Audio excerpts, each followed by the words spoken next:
In December of 2023, No Traffic shipped their mobility system to the Maryland Department of Transportation State Highway Administration to be bench and field tested. We then had a kickoff meeting, which consisted of a more detailed look into how No Traffic systems operated.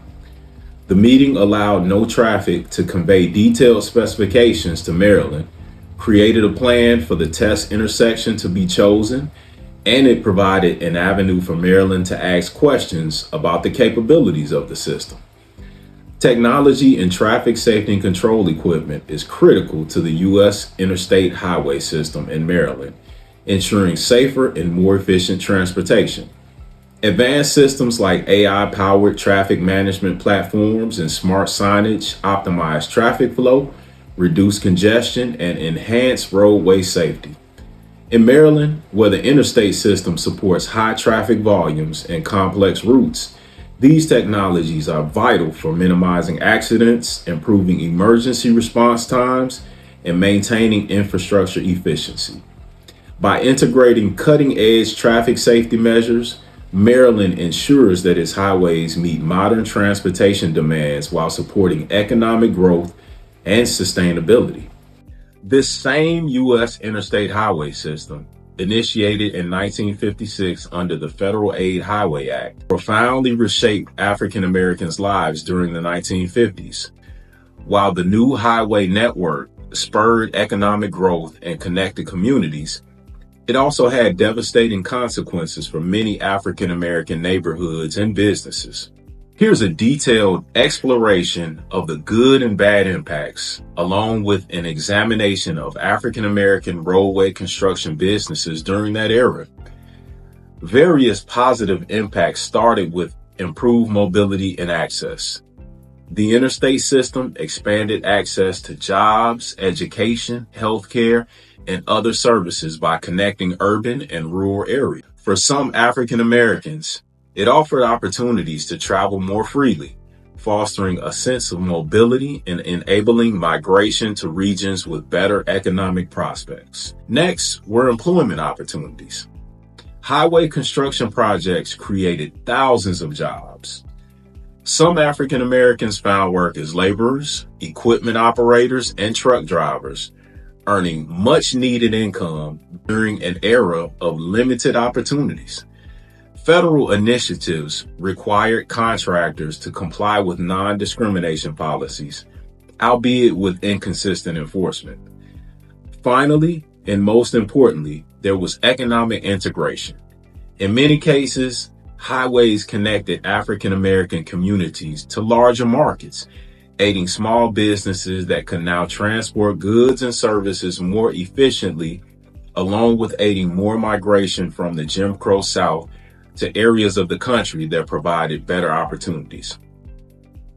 There were also negative impacts, which started with the destruction of African American communities. The construction of the interstate highway system often targeted urban neighborhoods for demolition.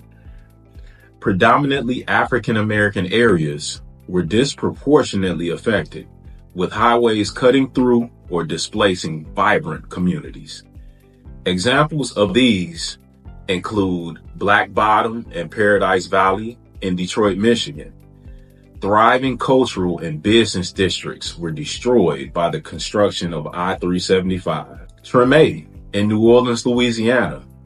The Claiborne Expressway, or I-10, replaced a flourishing Black-owned commercial corridor with an elevated highway. And in South Central Los Angeles, California, highways fragmented neighborhoods and displaced families.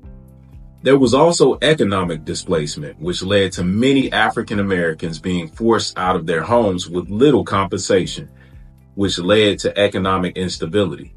The neighborhoods they were moved to were often segregated and lacked resources.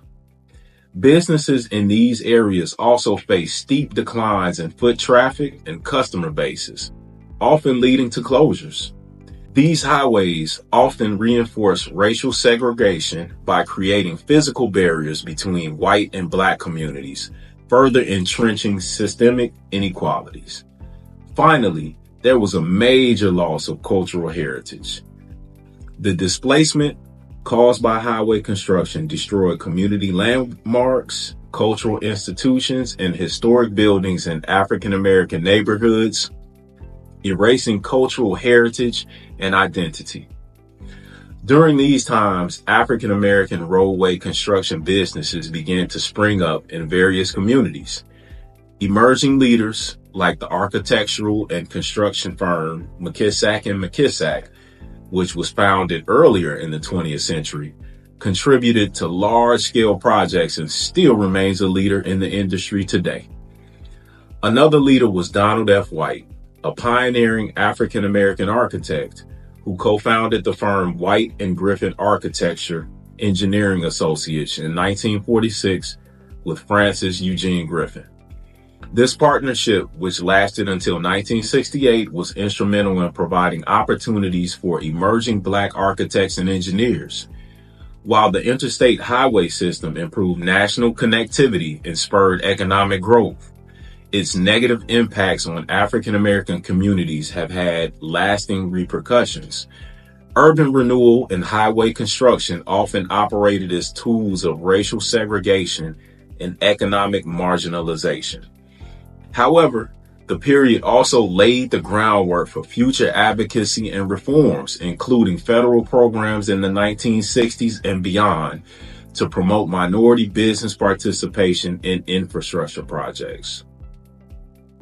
The interstate highway system serves as a stark reminder of the duality of progress, creating opportunities for some while marginalizing others. Its legacy continues to inform urban planning, transportation policy, and efforts to address systemic racial inequities in the U.S.